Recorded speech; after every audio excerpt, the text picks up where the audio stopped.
جب بھی پڑھو گے نا، جتنی دفعہ بھی پڑھو گے نا، جس رنگ میں بھی پڑھو گے نا، جس ٹائم بھی پڑھو گے نا، تمہیں نئی تازگی عطا کرے گا۔ اللہ نے توفیق دی ہے، کئی دفعہ گزرے ہیں، قرآن مجید کے ترجمے اور تفسیر کو دیکھا ہے، لیکن آج بھی جب دوبارہ پڑھتے ہیں نا کسی تفسیر کو، تو ایک ہی آیت نئے نئے معنی دینا شروع کر دیتی ہے، نئے نئے مفاہیم، نیا نیا حسن، نئی نئی جاذبیت۔ قرآن پاک پڑھیں، قرآن پاک سے دلچسپی پیدا کریں، قرآن مجید کے ترجمے کو سمجھیں، قرآن مجید کی تفاسیر کو دیکھیں، اپنی دلچسپیاں قرآن پاک کے ساتھ مضبوط کریں۔ صحابہ کیا کرتے تھے؟ حضرت سیدنا ابو موسیٰ اشعری رضی اللہ تعالیٰ عنہ قرآن مجید بڑا سونا پڑھتے تھے، ہر بندہ ہر کام نہیں نہ کر سکتا۔ حضرت عمر فاروق، علم کا یہ حال ہے کہ حضور فرماتے ہیں میں نے خواب دیکھی ہے، خواب میں دودھ پی رہا تھا اور اتنا دودھ میں نے پیا کہ میرے ناخنوں میں بھی سفیدی آ گئی۔ فرمایا پھر جو بچ گیا میں نے خواب میں عمر کو دے دیا۔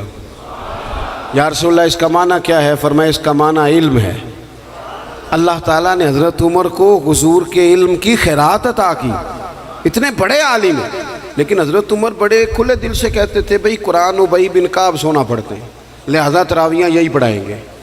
وہ تراویح کی امامت کرتے تھے۔ ہر بندے میں ہر خوبی نہیں ہوتی، اور کسی کی خوبی کو تسلیم کرنا یہ بہت بڑے انصاف کی بات ہے۔ حضرت ابو موسیٰ اشعری قرآن پاک سونا پڑھتے تھے، تو کبھی ملاقات ہوتی تو حضرت عمر کہتے ابو موسیٰ یار ذرا مجھے میرے رب کی یاد تو دلا دے۔ تو وہ کہتے حضور آپ کو کوئی رب بھولا ہوا ہے؟ فرمایا ذرا یاد تو دلا۔ پھر وہ قرآن پاک پڑھتے، اور جب وہ قرآن پاک پڑھتے تو حضرت عمر روتے۔ قرآن مجید کے ساتھ اپنی دلچسپیاں، اپنا مزاج۔ مفسرین نے لکھا ہے کہ صحابہ جب ایک دوسرے سے ملتے تھے نا تو السلام علیکم کے بعد سورہ عصر کی تلاوت کرتے تھے۔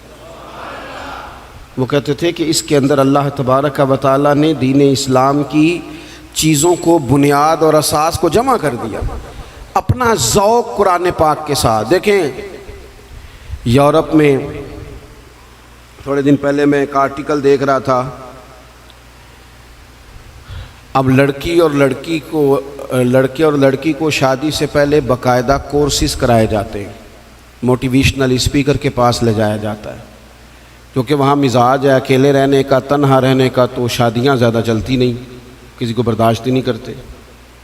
وہ کہتے ہیں پہلے انہیں کورس کرا لو 2-3 ہفتے کا، انہیں سکھا لو کسی کو برداشت کیسے کرنا ہے۔ ویسے آج کل ہمارے ہاں بھی برداشت کوئی زیادہ کوئی نہیں، ہمارے بچے بھی جب سے موبائل آیا ہے نا وہ بھی کوئی کونے ڈھونڈتے ہیں۔ چلو بچے انہوں کی آکھنا ہے، سیانے بھی آندے نے بھئی نہ ہی کوئی کام دسو سانوں، سمجھدار ترین بندے۔ کئی دفعہ کہتے ہیں بچیاں دی خواہش ہے جی پیر صاحب ایک فوٹو کھچنی، میں کہا بچیاں دی ہے نا، تسی تے سائڈ تے ہو نا بچوں، آپ کدھر آ گئے بیچ میں؟ تو بچوں کی خواہش ہے۔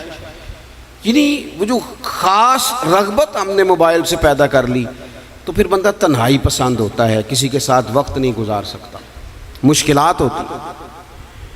اب کتابیں لکھی جاتی ہیں، زوجین کے حقوق پر لیکچر دیے جاتے ہیں۔ میں کہتا ہوں ساری دنیا کے ماہر نفسیات کٹھے کرو اور سارے لیکچر ایک جگہ پہ، اور قرآن مجید کا ایک جملہ ایک جگہ پہ، ہن لباس لکم وانتم لباس لہن۔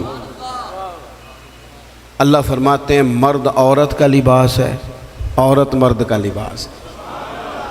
یہ آپ لے لیں، آپ نکال لیں، جتنے لوگ بھی ہیومن رائٹس پہ بات کرتے ہیں، جتنے لوگ بھی آپ کو زوجین کے مسائل سکھاتے ہیں، جتنے بھی، یہ ایک جملہ کہ مرد عورت کا لباس ہے، عورت، اس سے بڑی بات مل نہیں سکتی آپ کو۔ 3 باتیں مفسرین نے لکھی، زیادہ لکھی ہیں، میں 3 عرض کرتا ہوں۔ وہ کہتے ہیں ایک تو بات یہ ہے کہ بندہ جتنا مرضی بھی سونا ہونا، لباس نہ ہونا پہنا ہوا تو بدصورت لگتا ہے۔ لباس شخصیت کا آئینہ دار ہے۔ وہی بندہ دیکھیں نا، میں کسی کی بات نہیں کرتا، میں پرسنل ذاتی طور پہ محسوس کرتا ہوں کہ میں ننگے سر بیٹھا ہوں نا، خالی ننگے سر، تو مجھے کئی دفعہ بچے بھی کہہ دیتے ہیں کہ بابا ٹوپی کدھر ہے؟ اور اگر آپ ٹوپی پر امامہ رکھتے ہوں، آپ کا اعزاز اور ہے۔ لباس سے انسان حسین ہوتا ہے، بغیر لباس کے نہ مہذب ہوتا ہے، نہ حسین ہوتا ہے، نہ شائستہ ہوتا ہے۔ اللہ نے کہا کہ تنہا تنہا زندگی کیسے گزارو گے؟ مرد عورت کا لباس ہے، عورت مرد کا لباس ہے، یہ ازدواجی زندگی تمہیں سجائے گی، تمہارے ہاں اولاد ہوگی، تمہارے رشتے بڑھیں گے، سسرال کے میکے کے رشتوں میں وسعت آئے۔ پھر دوسری بات مفسرین نے لکھی، مرد عورت کا لباس ہے۔ عورت آپ کو سردیوں میں بھی لباس کی ضرورت ہوتی ہے اور گرمیوں میں بھی لباس کی ضرورت ہوتی ہے، یعنی اگر آپ شدید گرمی میں بھی باہر نکلیں گے تو کوئی آپ سے کہے گا او کپڑا رکھ لے بھائی سرتے، اس کا مطلب ہے لباس گرمی سے بھی بچاتا ہے اور سردی میں تو پھر ضرورت ہے ہی۔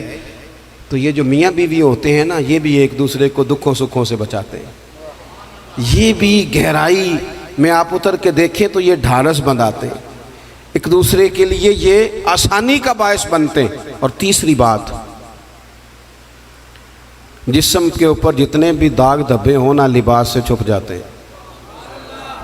سارے عیب لباس چھپا دیتا ہے۔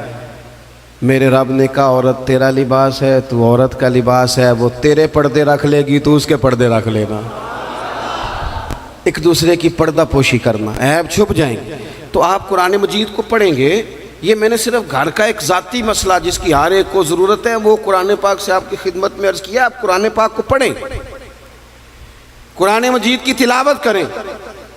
آپ میرے پاس ایک صاحب آئے تھے، کہنے لگے میں اخلاقی بلندی چاہتا ہوں لیکن قرآنی اخلاق سے، میں نے کہا تو صرف سورۃ حجرات کی تلاوت کر، اس کو سمجھ لے جا تو ایک سورت پڑھ، تجھے اندازہ ہو جائے گا کہ کتنے بلند اخلاق کی قرآن بات کرتا ہے۔ آخری گزارش جو آپ سے کرنی، آپ میری بات پر زیادہ توجہ دیں گے، قرآن پاک خالی بھی پڑھا جائے نا تو رحمت کا نزول ہوتا ہے، یعنی ایک حرف پڑھنے سے 10 نیکیاں ملتی ہیں۔ اور حضور نے وضاحت کر کے کہا کہ میں یہ نہیں کہتا کہ الف لام میم ایک حرف ہے، فرمایا الف ایک ہے، لام دوسرا ہے، میم 30 نیکیاں ملتی ہیں۔ آپ کی میں بات نہیں کرتا، لیکن چند ایک لوگ جن کو میں زیادہ قریب سے جانتا ہوں، جہاں مجھے زیادہ، میں خاص اپنے دوستوں کو اکیلے میں بھی گزارش کرتا ہوں کہ یار مجھے لگتا ہے کہ تجھے کئی مہینے ہو گئے تو نے قرآن پاک نہیں دیکھا۔ میرے حضرت صاحب رحمۃ اللہ علیہ مریدوں سے کہتے تھے قرآن کی ضرور کھولنا، اور ایک صاحب ایسے تھے کہ جو بڑے سخت مصروف رہتے تھے، تو حضرت صاحب ان کو فرمانے لگے نہ بھی نہ کبھی بڑا کم ٹائم ہو نا، پڑھنے کا موقع نہ بھی ہو تو سویرے ایک دفعہ نماز کے بعد اس کی زیارت کر لینا، قرآن پاک سے رحمت کی شعائیں نکلتی ہیں۔ قرآن پاک کے ساتھ اپنی دلچسپیاں، یعنی سویرے سویرے نا میری والدہ، آپ کو پتہ ہے دیہاتوں میں سب نے بھینسیں رکھی ہوتی تھی، تو اماں جی یعنی وہ سویرے اٹھ کے دودھ رڑک کے اور پھر وہ جب مصلی بچھاتی تھی، تب میں سمجھتا تھا کہ یہ تکلفات ہیں، چونکہ جب بندہ پڑھ دیتا ہے نا پھر اسے گنجائشوں کا بھی پتہ چل جاتا ہے۔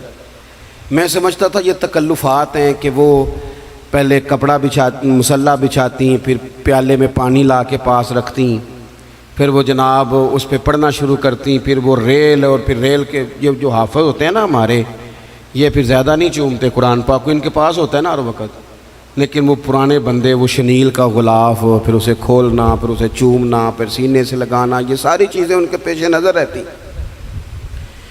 اماں جی نا وہ نماز پڑھ کے قرآن پاک کے کوئی 2-1 رکوع پڑھ کے پھر آواز دیتی، وہ تسی اجے بھی ستے ہو، میں دودھ بھی رڑک لیا، نماز بھی پڑھ لی، سبق بھی پڑھ لیا، اٹھ جاؤ نا، اب تو ٹائم تھوڑا رہ گیا نماز کا۔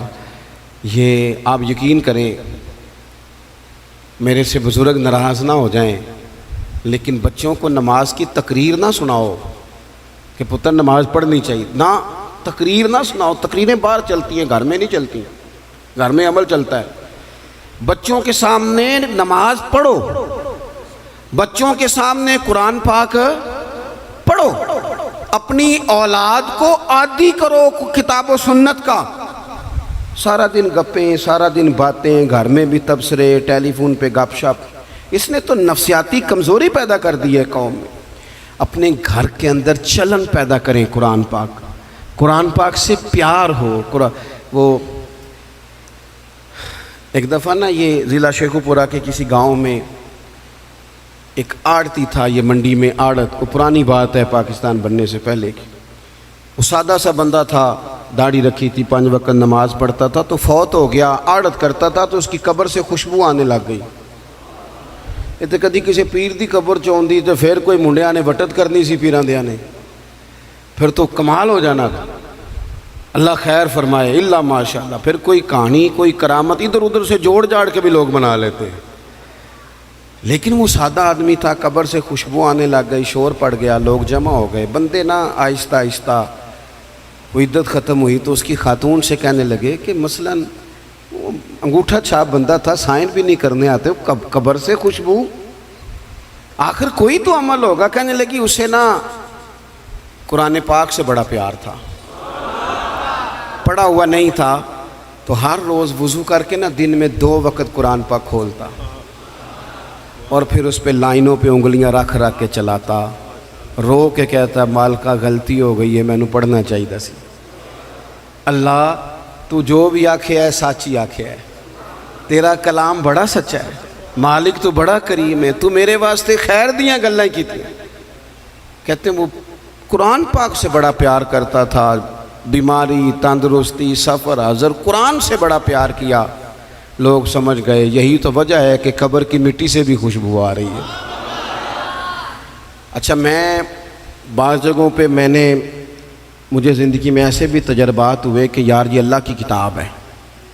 میں جہاز میں بیٹھا تھا تو موبائل پہ میں نے قرآن شریف کھول لیا، میں نے کہا چلو اتنی دیر کی فلائٹ ہے کچھ پڑھتے ہیں، تو ایک میرے دل میں بدگمانی آئی۔ کبھی کبھی پگڑی دالی والا بندہ میری طرح، اللہ معاف کرے، سمجھ لیتا ہے نا نیک بھی میں ہی ہوں، یہ بھی کبھی کبھی بدگمانی آ جاتی ہے۔